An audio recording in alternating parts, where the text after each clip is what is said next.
and welcome back, Taurians. This is going to be your next 48. This is August 4th, so it'll be the 4th through the 6th. Today we have Mercury direct in Leo, and we also have the Sun in Leo. The Moon just shifted into Pisces, like just cusp shifted from Aquarius to Pisces, and we're still feeling a lot of that strong Aquarius full moon energy.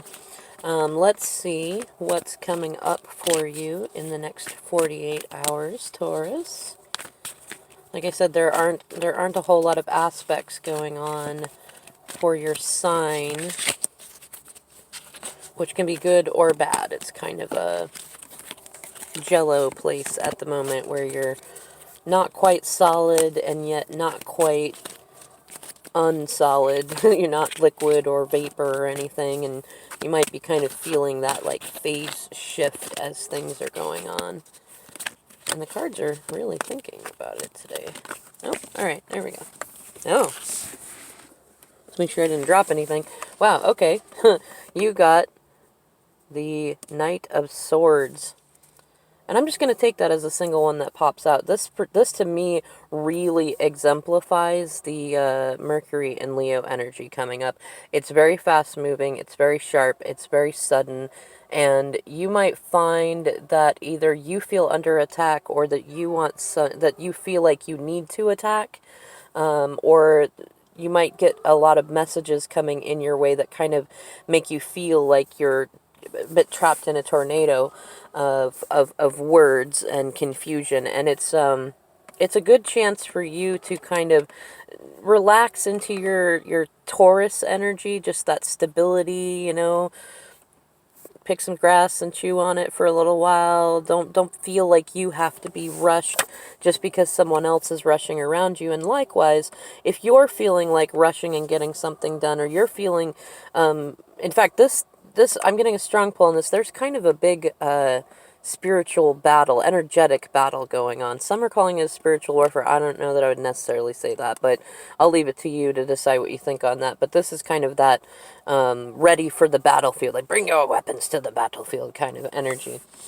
And on the bottom we have another knight, the Knight of Wands, and that's like fiery, passionate messages. And what I'm getting the sense of, Taurus, is that you would rather be in your Venusian energy, doing romantic things with romantic messages. But on the top of the deck, we have the King of Wands in reverse. So somebody, it could be you, or somebody that you know is in this like bratty, childish energy. It could be a partner of yours, and they're just really not.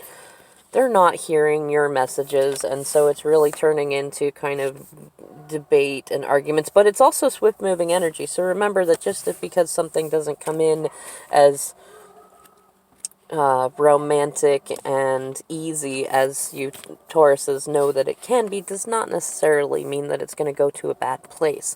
And keep the hawk's eye view, the eagle eye view, and remember that you're going for the end game, not necessarily the right now game. And if you or somebody else is in kind of a bratty energy, just let them be there, and just kind of give grace to that space and humanity, and do your own thing, whether you're single or taken.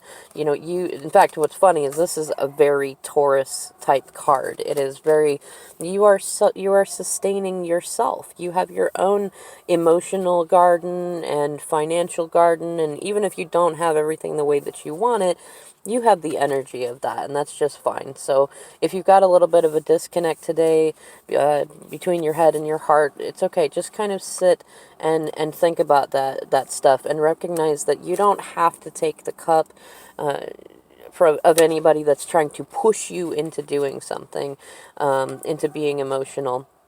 And if you're feeling like lovey-dovey today, and just because you don't have somebody else reciprocating that or kind of playing that out in the 3D, doesn't mean that you can't enjoy that nice Venusian energy that I'm getting the sense that you're feeling today. So, yeah, and I'm seeing a fair amount of cards here. Go with your intuition. If you like working in a garden, go ahead and work in your garden. Maybe find some kind of a charitable thing that you can do that can help you feel good.